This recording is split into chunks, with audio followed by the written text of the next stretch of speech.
भगवान भोलेनाथ की पूजा के विधानों के संबंध में यह चौथी वीडियो लेकर उपस्थित हूँ। कौन से पुष्प से, कितनी संख्या से भगवान शिव की पूजा से क्या क्या फल प्राप्त होते हैं, यह सारी जानकारी पिछली 3 वीडियो में बतलाई गई हैं।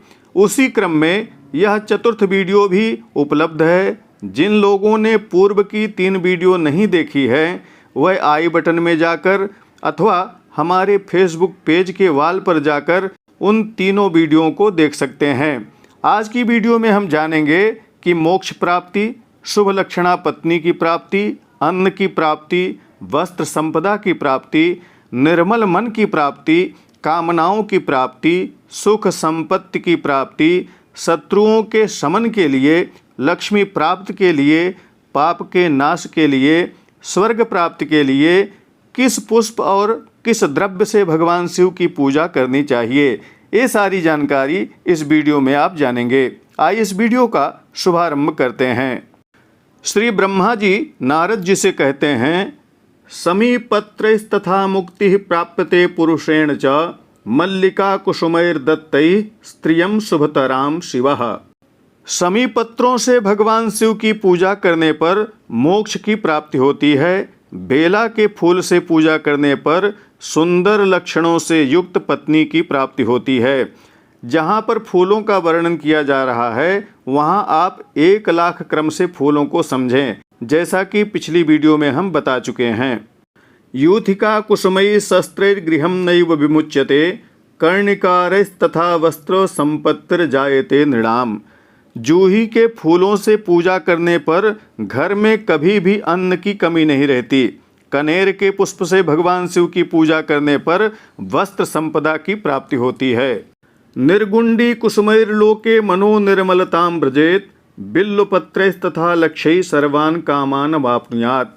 सिंदुआर या शेफालिका के फूलों से भगवान शिव की पूजा करने पर मन निर्मल हो जाता है। 1 लाख बिल्वपत्रों से पूजा करने पर मनुष्य अपनी समस्त कामनाओं को प्राप्त कर लेता है। श्रृंगार हार पुष्पैस्तु वर्धते सुख संपदा ऋतुजातानि पुष्पाणि मुक्तिदानिन संशयः। हर श्रृंगार के फूलों से भगवान शिव की पूजा करने पर सुख संपत्ति की वृद्धि होती है।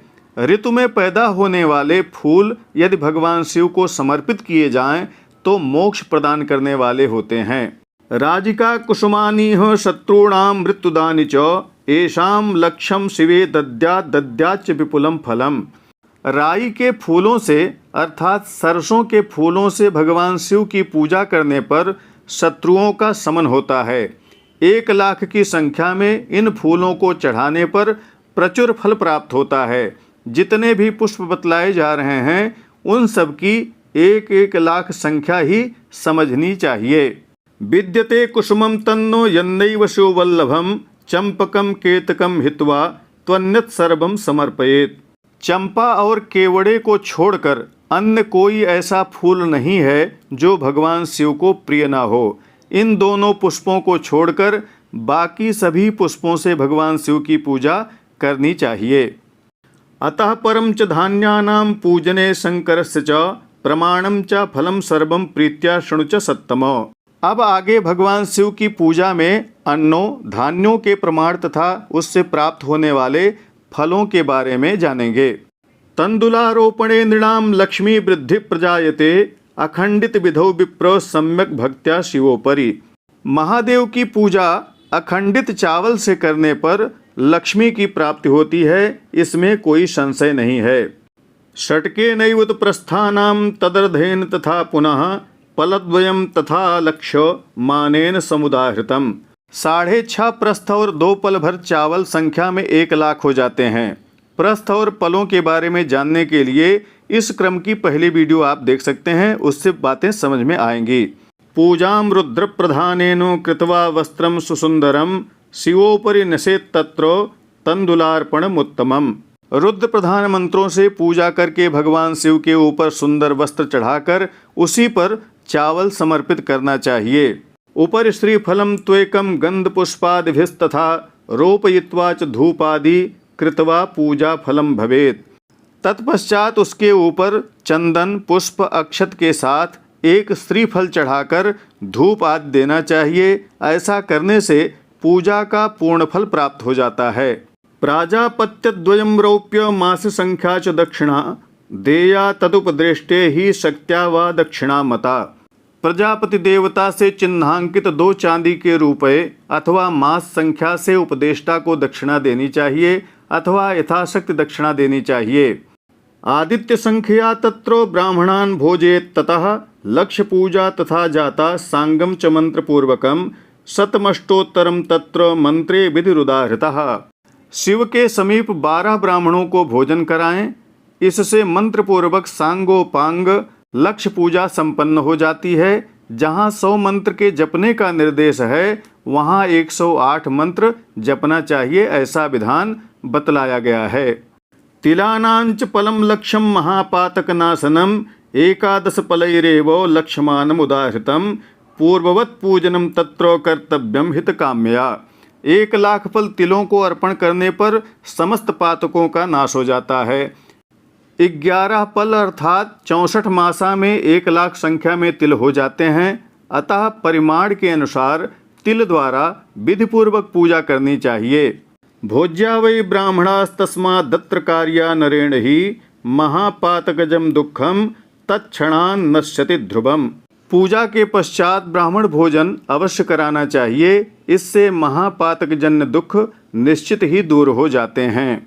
यो पूजा तथा प्रोक्ता लक्ष्येण परमा शिवे प्रस्थानामष्टकं चैव तथा प्रस्थार्धकं पुनः फलद्वैउतं तत्र मानमेतत् पुरातनं यो पूजा च मुनिभिः स्वर्ग सौख्य विवर्धिनी।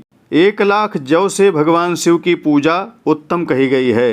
8.5 प्रस्थ और 2 पल अर्थात 8.5 सेर 13 मासा जौ प्राचीन परिमाण के अनुसार संख्या में 1 लाख हो जाते हैं। इस प्रकार की पूजा से स्वर्ग प्राप्त होता है। प्राजापत्यम ब्राह्मणानां कर्तव्यम च फलेप्सुभिः गोधूमान्यस्तथा पूजा प्रशस्ता शंकरस्य वै संततिर्वर्धते तस्य यदि लक्षावधि कृता दोरणार्धेन भवे लक्ष्यम विधानम विधिपूर्वकम। फल प्राप्त के इच्छुक लोगों को जौ पूजा के पश्चात ब्राह्मणों को चांदी दक्षिणा रूप में देनी चाहिए। 1 लाख गोधूम अर्थात गेहूं से शिव जी की पूजा करने पर संतान की वृद्धि होती है। 8 सेर गेहूं को 1 लाख संख्या में बतलाया गया है। इस तरह विधि विधान से पुष्पों अन्नों से भगवान शिव की पूजा करने से मनोवांछित फल की प्राप्ति होती है। इससे आगे के विधानों को अगली वीडियो में जानेंगे। वीडियो को लाइक, शेयर तथा कमेंट में हर हर महादेव लिखना मत भूलिएगा। प्रामाणिक व्रत पर्व त्योहार, ज्योतिष, वास्तु तथा ग्रह बाधा निवारण संबंधी जानकारियों के लिए बने रहें हमारे साथ। नमस्कार। जय विश्वनाथ।